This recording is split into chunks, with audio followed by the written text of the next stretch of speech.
शेतकरी मित्रांनो नमस्कार। आजच्या या व्हिडिओमध्ये आपण जाणून घेणार आहोत DPR डॉटर प्रेग्नन्सी रेट याचं काय महत्त्व आहे ब्रीडिंग करत असताना व याचे फायदे आपल्याला आपल्या गोठ्यामध्ये काय मिळतात। DPR संदर्भात जाणून घ्यायच्या अगोदर आपल्याला त्याची व्याख्या समजून घ्यावी लागेल। DPR म्हणजे काय?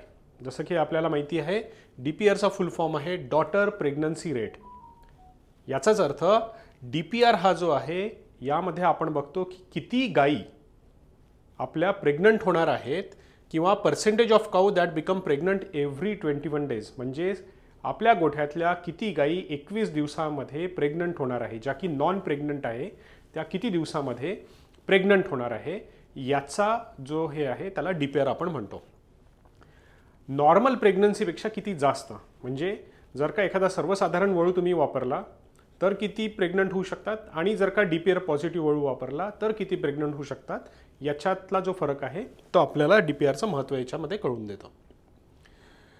DPR आपल्याला कुठे बघायला मिळतो? आता एक या स्क्रीनवर तुम्ही बघू शकता ABSची एक पेडिग्री आहे एका वळूची। यामध्ये प्रोडक्शन, हेल्थ आणि काविंग असे वेगवेगळे पॅरामीटर्स आपल्याला बघायला मिळतात। या ठिकाणी मधला जो हेल्थ आणि फर्टिलिटी आहे याच्यातला तिसऱ्या नंबरचा जो पॅरामीटर आहे त्याला आपण DPR असं म्हणतो। आणि DPR इथे त्याची काही व्हॅल्यू दिलेली राहील आणि त्याची रिलायबिलिटी म्हणजे शक्यता किती आहे तो जेनेटिक पॅरामीटर पुढच्या जनरेशनमध्ये जाण्याची जी शक्यता आहे ती त्या ठिकाणी देण्यात आलेली असते। यालाच आपण मॅग्निफाय केलेलं आहे। आपण बघू शकता DPR या पर्टिक्युलर केसमध्ये +1.8 76% रिलायबिलिटी या ठिकाणी दाखवण्यात आलेली आहे। अजून DPR बद्दलचं महत्त्व आपण समजून घेऊ। DPR हा पॉईंट्समध्ये आपल्याला मिळतो, प्लस किंवा मायनसमध्ये असतो। मॅक्सिमम 3 पॉईंट्सपर्यंत तो असतो, +3 किंवा -3।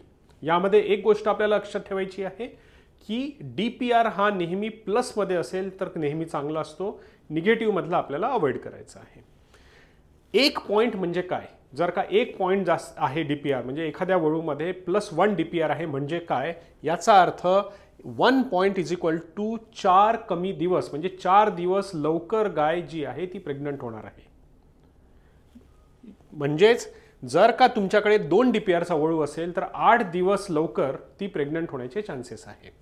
आता हे समजून घेण्यासाठी आपल्याला एक कन्सेप्ट जो आहे तो समजून घेणं आवश्यक आहे, ज्याला आपण म्हणतो ओपन डेज। ओपन डेजचा अर्थ असा आहे गाय व्याल्यानंतर ती सगळ्यात पहिल्यांदा जेव्हा प्रेग्नंट होणार आहे, पुन्हा व्याल्याच्या नंतरची जी प्रेग्नंट होणार आहे त्याच्यातला जो पिरियड असतो त्याला आपण म्हणतो ओपन डेज। DPR हा ह्या ओपन डेजशी रिलेटेड आहे आणि आपण जेव्हा म्हणतो की 4 दिवस लवकर किंवा 8 दिवस लवकर ही प्रेग्नंट होणार आहे म्हणजे हे ओपन डेज जे आहे हे कमी होणार आहे। जगामध्ये जर का आपण बघितलं तर म्हणजे शास्त्रशुद्ध पद्धतीने 30 दिवस हे जवळपास व्याल्यानंतर युटरसचं इन्व्होल्यूशन किंवा युटरसला पुन्हा आपल्या जागेवर येण्यासाठी त्याला वेळ लागतो आणि त्याचप्रमाणे जितका वेळ कमी लागेल तितकं शेतकऱ्यांसाठी तो फायद्याचा राहू शकतो। त्यामुळे ओपन डेज हा किती कमी राहील याकडे प्रत्येक शेतकऱ्याचं लक्ष असायला पाहिजे।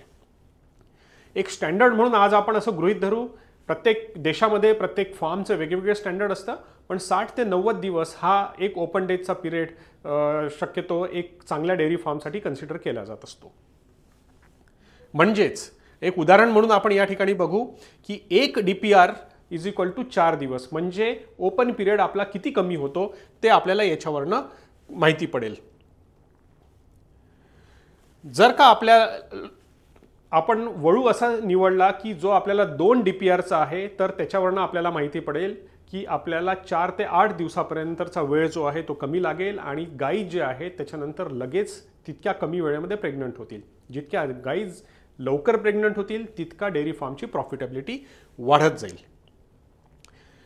पुन्हा या ठिकाणी बघू शकता बेस व्हॅल्यू 0 आहे, 0। निगेटिव्हमध्ये असेल तर तुम्हाला थोडा जास्त दिवस घेईल, जर का हा पॉझिटिव्हमध्ये असेल तर हा आपल्याला तेवढे दिवस कमी हा जो आहे किंवा तेवढे दिवस लवकर गाय प्रेग्नंट होईल। अजून एक महत्त्वाची बाब जी लक्षात ठेवायची आहे ती म्हणजे DPR हा एका सिंगल गायीसाठी कधीही वापरायचा नाही। त्याच्यावरनं आपल्याला आपल्या फार्मसाठी जे रिझल्ट हवे ते मिळणार नाही। DPR वापरत असताना हा पूर्ण हर्डसाठी वापरायचा एक पॅरामीटर आहे। याचाच अर्थ चांगला DPRचा वळू जेव्हा आपण घेतो आहे तेव्हा तसा वळू पूर्ण हर्डमध्ये आपल्याला वापरायचा आहे, जेणेकरून आपल्याला त्याचे रिझल्ट्स बघायला मिळतील. आता आपण बघू की ABS तर्फे चांगल्या DPRसाठी कुठले वळू आपण रिकमेंड केलेले आहे. यामध्ये पहिला वळू आहे मॅजिक. या ठिकाणी आपण बघू शकता याचा DPR आहे 1.6 प्लस 1.6 आहे.